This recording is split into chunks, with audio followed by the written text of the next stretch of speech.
Copyright disclaimer under Section 107 of the Copyright Act 1976. Allowance is made for fair use for purposes such as criticism, comment, news reporting, scholarship, and research. Fair use is a use permitted by copyright statute that might otherwise be infringing. Non-profit, educational, or personal use tips the balance in favor of fair use.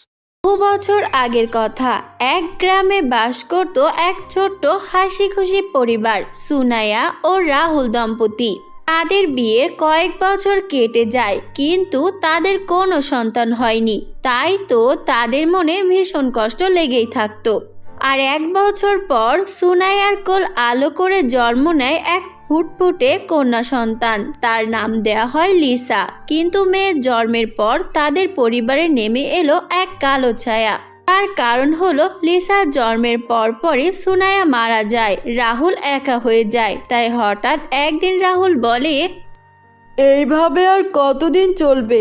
আমার business দেখতে হয়, তার সাথে ছোট্ট মা মরা মেয়ে, তার দেখাশোনা করতে হয়। আমি একসাথে দুদিক কি করে ম্যানেজ করব? আমার মাথায় আর কিছুই আসছে না।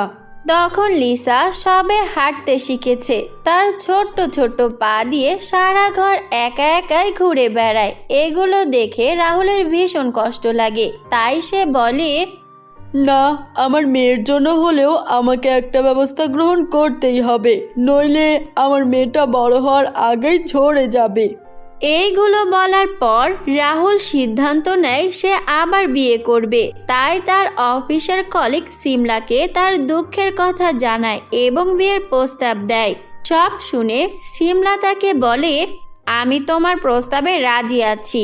আমার তোমার মেয়ে মানে আজ থেকে আমার মেয়ে হয়ে থাকবে। আমি সবটুকু দিয়ে তাকে আগলে রাখবো।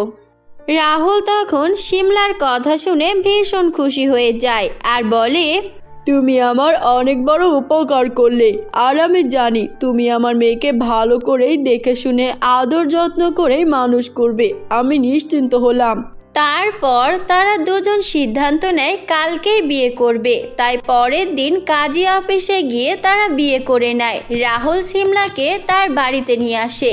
রাহুলের মেয়ে লিসা নতুন মাকে পেয়ে অনেক খুশি হয়। সিমলাও লিসাকে আদর করে। এই দৃশ্য দেখে রাহুলের মনে মনে অনেক আনন্দ লাগে। সে মনে মনে বলে, আজকে আমার মেয়ের মুখে নতুন আনন্দের হাসি দেখলাম, যেন এক মুক্ত পাখি আকাশে ডানা মেলে উড়ছে। এইভাবেই যেন সারা জীবন হাসতে থাকে। সিমলা তখন বলে, রাহুল তুমি এবার হাত মুখ ধুয়ে এসো, আমি তোমার জন্য রান্না করে খাবার নিয়ে আসছি। সিমলা চলে যায় রান্না করতে। আর রাহুল তার মেয়েকে বলে, লিসা, নতুন মাকে পেয়ে তুমি এবার খুশি হয়েছো তো? তোমাকে আর একা একা থাকতে হবে না। লিসা তখন আদো আদো কণ্ঠে বলে, হ্যাঁ বাবা, আমি আজকে অনেক খুশি। আমার আর কোনো কষ্ট নেই। মা আমাকে অনেক আদর করে। অন্যদিকে সিমলার রান্না শেষ হয়ে যায়। তাই সে এসে বলে, চলো, এবার আমার রান্না করা শেষ হয়ে গেছে, তোমরা খাবার খেতে চলো। তারপর তারা সবাই একসাথে বসে খাবার খেয়ে নেয়। তখন লিসা বলে, না, কি মজার খাবার, অনেক দিন পর পেট ভরে খেলাম। আগে তো বাবা রেস্টুরেন্ট থেকে খাবার অর্ডার করতো আর আমাকে সেই খাবার খেতে হতো। সিমলা তখন হেসে উঠে বলে, আজকে থেকে আমি তোমার জন্য এই রকম ভালো সুস্বাদু খাবার রান্না করে দেব, ঠিক আছে? এবার তুমি খাওয়া শেষ করো। এরপর তাদের খাবার খাওয়া শেষ হয়ে যায় আর সিমলা এঁটো থালা বাসন মাজতে থাকে। এটা দেখে রাহুল বলে, এই সব কাজ পরে করলেও চলবে, এবার চলো একটু বিশ্রাম নেবে। আসার পর থেকে আমাদের জন্য শুধু কাজ করেই গেলে। তুমি যাও, আমি হাতের কাজগুলো শেষ করে তারপর আসছি। এভাবেই তাদের দিন আগের মতোই হাসি খুশিতে কাটাতে লাগে। 2 বছর পর সিমলার কোল আলো করে আসে এক কন্যা সন্তান। সিমলা ও রাহুল ভীষণ খুশি হয়। সিমলা একসাথে তাদের 2 মেয়েকে বড় করতে লাগলো। আস্তে আস্তে তারা বড় হতে লাগলো। সিমলা তাদের স্কুলে ভর্তি করিয়ে দিল। কিন্তু লিসা যত বড় হতে লাগলো তার গায়ের রং তত কালো হতে লাগলো। কিন্তু তাদের 2 বোনের মধ্যে ভালোবাসার কমতি ছিল না, বরং তা দিনে দিনে বাড়তে লাগলো। অন্যদিকে সিমলার মন হঠাৎ করে পাল্টাতে থাকে। একদিন রাহুল তাকে বলে, শিমলা, আমাকে আজ বিকালে বিজনেসের কাজের জন্য দেশের বাইরে যেতে হবে। তুমি আমাদের মেয়েদেরকে দেখে রেখো। তখন শিমলা হালকা মেজাজে বলে, তুমি কোনো চিন্তা করো না, আমি তো আছি, আমি সব দেখে রাখবো, তুমি নিশ্চিন্ত মনে ঘুরে এসো। তারপর রাহুল বিজনেসের কাজের জন্য চলে যায়। অন্যদিকে লিসা ও মুন বড় হয়ে যায়, তারা কলেজে পড়ে, তাদের মধ্যে ভীষণ ভালো সম্পর্ক তৈরি হয়। কিন্তু শিমলা রাহুল চলে যাবার পর একদম অন্যরকম হয়ে যায়। একদিন শিমলা মেয়েদের ঘরে ঢুকে দেখে লিসা ও মুন একসাথে কথা বলছে। তখন শিমলা রেগে গিয়ে বলে, মন, তুই ওর সাথে এত কি কথা বলছিস? ওর সাথে মিশলে তুইও কালো হয়ে যাবি, তুই ওর সাথে কথা বলবি না। তখন মন বলে, আমি কালো হই তবুও আমি লিসার সাথে কথা বলবো, তুমি আমাকে বাধা দিতে পারবে না, আমি তোমার কোনো কথাই শুনবো না। শিমলা তখন রেগে গিয়ে বলে, লিসা, তুই কাজ করতে যা, তোর এখানে বসে থাকা আমার একদম ভালো লাগছে না, তাড়াতাড়ি যা। লিসা তখন কেঁদে কেঁদে বলে, তুমি আমার সাথে এমন করে কথা বলছো কেন? আমি কি এমন অন্যায় করেছি? আমি তো শুধু কালো, এটাই কি আমার অপরাধ? হ্যাঁ, এটাই তোর অপরাধ, আর এখন থেকে এই রকম করেই শুনতে হবে। আমি তোর জন্য কিছুই করতে পারবো না, আমার চোখের সামনে থেকে চলে যা। আর আজ থেকে তুই ঘরে সব কাজ করবি, রান্না করা, ঘর পরিষ্কার করা, বাকি সব কিছু। লিসা তখন কেঁদে কেঁদে বলে, কিন্তু মা, তুমি তো এতদিন সব কাজ নিজেই করতে, আজ আমাকে বলছো কেন? আমাকে এত কাজ করালে আমার সব ক্লাসগুলো মিস হয়ে যাবে। তখন মুন তার মাকে বলে, সত্যিই তো, তুমি লিসার সাথে এইভাবে কথা বলছো কেন? ও কি করেছে? শিমলা তখন আরো রেগে যায় আর বলে, তুই থাম, লিসার হয়ে সালিশি করতে হবে না।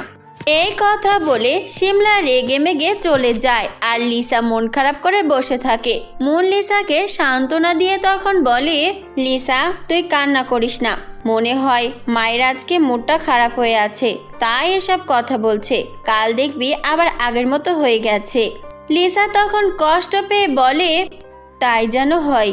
কিন্তু শিমলা আর আগের মতো হলো না। সে ঘরে বসে প্ল্যান করতে লাগলো লিসাকে কিভাবে বাড়ি থেকে বের করা যায়। তখন তাদের বাড়িতে আসে শিমলার এক বোন। সে শিমলাকে দেখে বলে, কিরে আপা, তোর কি হয়েছে?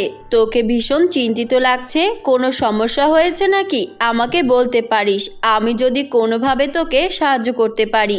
তখন শিমলা তার বোনকে সব কথা বলে। সব শুনে শিমলার বোন তাকে বলে, তুই কোনো চিন্তা করিস না, আমি সব ব্যবস্থা করছি, তুই শুধু লিসার খাবারে অজ্ঞান হওয়ার ওষুধ মিশিয়ে ওকে খাইয়ে দিস, তারপরের কাজ আমি করব।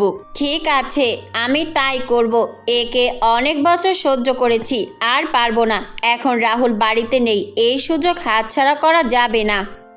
তারপর রাতে শিমলা লিসার খাবারে অজ্ঞান হওয়ার ওষুধ মিশিয়ে দেয় আর ওকে খেতে দেয়। লিসা খাবার খেয়ে ঘুমিয়ে পড়ে। তখন রাতের অন্ধকারে শিমলার বোন তাকে হাত বেঁধে গভীর জঙ্গলে ফেলে আসে। বাড়ি ফিরে শিমলাকে সব বলে। সব শুনে শিমলা অনেক হাসতে লাগে আর বলে, যাক বাবা, এতদিনে আপদটা ঘাড় থেকে বিদায় হলো, একটু এবার রিল্যাক্স করা যাবে। পরের দিন সকালে মুন তার মাকে ডেকে বলে, মা, লিসা কোথায় গেল? ওকে তো কোথাও দেখতে পারছি না, তুমি কি জানো? তাহলে আমাকে বলো। শিমলা তখন বলে, আমি কিছুই জানি না, মনে হয় কোথাও বেরিয়েছে, তুই কিছু ভাবিস না, একটু পর চলে আসবে। অন্যদিকে লিসা চোখ মেলে দেখে সে গভীর জঙ্গলে পড়ে আছে, হাত পা বাঁধা অবস্থায়। তখন লিসা হাতের বাঁধন খুলে উঠে দাঁড়ায় আর বলে, আমি এখানে এলাম কি করে? এবার আমি তো কিছুই মনে করতে পারছি না। এই কথা বলে লিসা কান্না করতে লাগলো। তখনই সেই জঙ্গলের উপর দিয়ে উড়ে যাচ্ছিল এক মায়াবী পরী। মায়াবী পরী লিসাকে দেখে নিচে নেমে আসে। পরীকে দেখে লিসা অবাক হয়ে যায় আর ভয়ে ভয়ে বলে, কে তুমি? দেখতে তো মনে হচ্ছে কোনো পরী, কিন্তু... এই কথা বলে লিসা পেছনে তাকায়। তখন মায়াবী পরী বলে, তুমি ভয় পেও না, আমি এক মায়াবী পরী, আমি এই পথ দিয়েই যাচ্ছিলাম, তখন তোমাকে দেখে নিচে নেমে এসেছি। তুমি নিশ্চয়ই ভাবছো তুমি এখানে কি করে এলে। হ্যাঁ, আমি তো আমার ঘরেই ঘুমিয়েছিলাম, আর চোখ খুলে দেখি আমি এই জঙ্গলের ভেতর। তখন পরি তাকে ঘটে যাওয়া সব কথা বলে। সব শুনে লিসা কান্না করতে লাগলো, কিন্তু পরি তাকে বলল, তুমি কান্না করো না, আমি তোমাকে সাহায্য করব, আর তোমার গায়ের রং ফর্সা হয়ে যাবে, তোমাকে তোমার মা আবার আগের মতোই ভালোবাসবে। এই কথা বলে মায়াবী পরি একটা জাদুর জামা প্রকট করে আর বলে, এই জামাটা কোনো সাধারণ জামা নয়, এটা জাদুর জামা, যা তোমাকে সুন্দরী ও তোমার বাড়িতে পৌঁছে দেবে।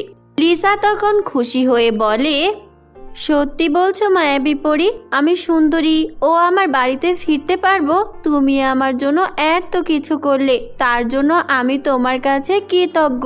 পরি তখন হেসে উঠে বলে, তোমার মন ও হৃদয় দুটি সুন্দর, তাই আমি তোমাকে সাহায্য করতে এসেছি। এই কথা বলে পরি হাসে আর সেইখান থেকে চলে যায়। তারপর লিসা পরি দেওয়া জামা পরে আর সঙ্গে সঙ্গে সে অনেক সুন্দরী হয়ে যায়।